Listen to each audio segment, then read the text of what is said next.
అందరికీ నమస్కారం. Welcome to special focus. ఉత్కంఠ, నరాలు తెగే ఉత్కంఠ.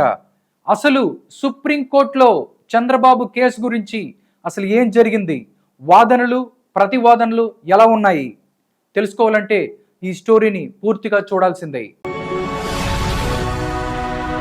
ఏపీ స్కిల్ డెవలప్మెంట్ కేసులో టీడీపీ అధినేత నారా చంద్రబాబు నాయుడు దాఖలు చేసిన క్వాష్ పిటిషన్ పై సుప్రీంకోర్టులో విచారణ జరిగింది. బాబు తరపున హరీష్ సాల్వే, సిద్ధార్థ్ లుద్రా, ఏపీ ప్రభుత్వం తరపున ముఖిల్ రోహిత్ కి సుదీర్ఘ వాదనలు వినిపించారు. ఇరు వర్గాల వాదనలు వాడిగా వేడిగా సాగాయి. వాదనలు విన్న తర్వాత తదుపరి విచారణను శుక్రవారానికి వాయిదా వేసినట్లు సుప్రీంకోర్టు తెలిపింది. ప్రస్తుతం ఈ కేసులో న్యాయస్థానం తీర్పు రిజర్వ్ చేస్తూ సుప్రీం కీలక నిర్ణయం తీసుకుంది. మరోవైపు కోర్టుకు అవసరమైతే లిఖితపూర్వక వాదనలు సమర్పిస్తామని హరీష్ సాల్వే తెలిపారు. సాల్వే విజ్ఞప్తిని సుప్రీంకోర్టు ధర్మాసనం అంగీకరించింది.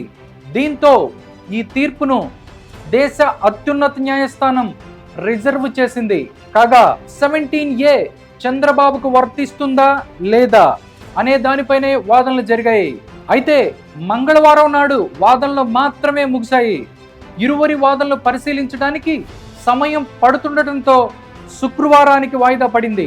సుప్రీంకోర్టులో చంద్రబాబు తరపున న్యాయవాది హరీష్ సాల్వే అసలు ఏం వాదించారో ఇప్పుడు చూద్దాం. చట్ట సవరణను ముందు నుంచి వర్తింపు చేసే అంశంపై వాదనలు వినిపించారు హరీష్ సాల్వే. చట్ట సవరణ ముందు నుంచి వర్తింపు చేసే అంశాలపై పలు తీర్పులను ఉటంకించిన సాల్వే 2019 నాటి శాంతి కండక్టర్స్ కేసును ప్రస్తావించారు సాల్వే. 1964 నాటి రతన్ లాల్ కేసును కూడా ప్రస్తావించారు సాల్వే.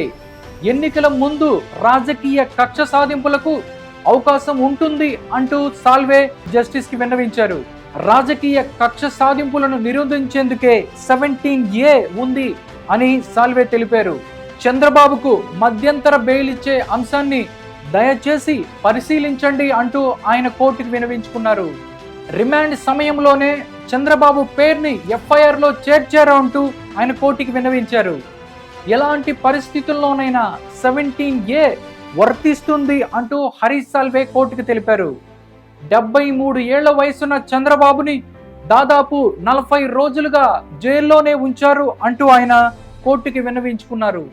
రిమాండ్ రిపోర్టు, కౌంటర్ అఫిడవిట్లు మొత్తం ఆరోపణలతో నిండి ఉందని ఆయన కోర్టుకు తెలియజేశారు. విపక్ష నేతను విచారించడం తమ హక్కుగా ఈ ఏపీ ప్రభుత్వం భావిస్తోంది అంటూ ఆయన కోర్టుకు విన్నవించుకున్నారు.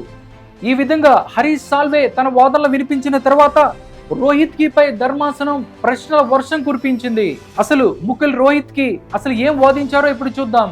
482 సెక్షన్ కింద FIR రద్దు కుదరదు అంటూ ముఖిల్ రోహిత్ కి వాదించారు. అవినీతికి 17A ఎలాంటి సంబంధం లేదు అంటూ ముఖిల్ రోహిత్ కి విన్నవించుకున్నారు. విధానపరమైన నిర్ణయాలు ధైర్యంగా తీసుకోవటానికి అధికారులు వెనకాడకూడదనే ఉద్దేశంతోనే 17A ద్వారా రక్షణ కల్పించారు అంటూ ముఖిల్ రోహిత్ కి విన్నవించుకున్నారు.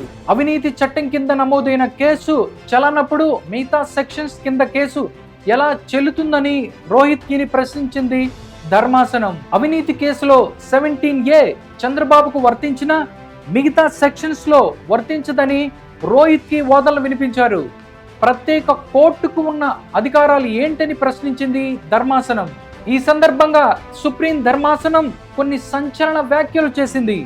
అవినీతి కేసులతో పాటు మిగిలిన సెక్షన్ల కింద నమోదైన కేసుల విచారణ అర్హత ప్రత్యేక కోర్టుకు ఉందా అని ప్రశ్నించింది సుప్రీం ధర్మాసనం. ప్రత్యేక కోర్టుకు ఆ అధికారాలు ఎక్కడివి అని ప్రశ్నించింది ధర్మాసనం. అవినీతి కేసులతో పాటు మిగతా సెక్షన్ల కింద కేసులు నమోదైనప్పుడు వాటన్నిటినీ కలిపి ప్రత్యేక కోర్టు విచారించవచ్చన్న ముఖిల్ రోహిత్ కి సాక్ష్యాధారాలు ఉన్నప్పుడు మీ పని మీరు చేసుకోవచ్చు కదా, ఈ దశలో చంద్రబాబును ఎందుకు అరెస్టు చేయాల్సి వచ్చిందని ముఖిల్ రోహిత్ కి ప్రశ్నించింది సుప్రీం ధర్మాసనం. చివరిగా సాక్ష్యాధారాలను బట్టి శిక్ష విధించాలా లేదా అనేది కోర్టు నిర్ణయిస్తుంది. ఇప్పుడు అరెస్టు చేయాల్సిన అవసరం ఏముందని సుప్రీం ధర్మాసనం ప్రశ్నించింది.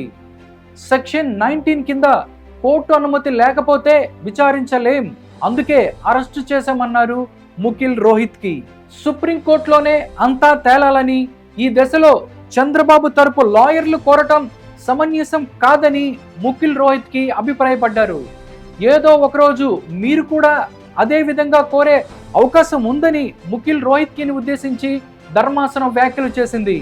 నేరం జరిగినప్పుడు 17A లేనందున చంద్రబాబుకు అది వర్తించదు అంటూ ముఖిల్ రోహిత్ కి తన వాదనలు వినిపించారు. స్కిల్ డెవలప్మెంట్ స్కామ్ కేసులో వాద ప్రతివాదనలు ఇలా ఉండగా, ఫైబర్ కేసులో వాదనలు ఇలా ఉన్నాయి. మరోవైపు ఫైబర్ నెట్ కేసులో చంద్రబాబుకు సుప్రీంకోర్టులో ఊరట లభించింది. చంద్రబాబుపై నమోదైన ఫైబర్ నెట్ కేసులో ముందస్తు బెయిల్ ఇవ్వాలని ఆయన తరపు లాయర్లు సుప్రీంకోర్టును ఆశ్రయించగా మంగళవారం నాడు విచారించింది. ఇరు వర్గాల వాదనలు విన్న తర్వాత ధర్మాసనం శుక్రవారానికి విచారణ వాయిదా వేసింది. అంతేకాదు, అప్పటి వరకు చంద్రబాబును అరెస్టు చేయొద్దంటూ పోలీసులకు సుప్రీంకోర్టు ఆదేశాలు జారీ చేసింది. దీంతో బాబుకు కాస్త ఊరట లభించినట్లయింది. అయితే శుక్రవారం నాడు ఖచ్చితంగా బెయిల్ విషయంలో శుభవార్తే ఉంటుందంటూ టీడీపీ శ్రేణులు ఆశాభావాన్ని వ్యక్తం చేస్తున్నాయి. చూడాలి, అటు ఫైబర్ నెట్ కేసులోనూ అదేవిధంగా స్కిల్ డెవలప్మెంట్ కేసులోనూ చంద్రబాబుకి ఏ విధమైనటువంటి తీర్పులు వస్తాయో వచ్చే శుక్రవారం రోజు తెలుస్తోంది. ఇది ఇవాల్టి స్పెషల్ ఫోకస్. మరో స్పెషల్ ఫోకస్తో మళ్ళీ మీ ముందుంటాను. అంతవరకు సెలవు. నమస్కారం.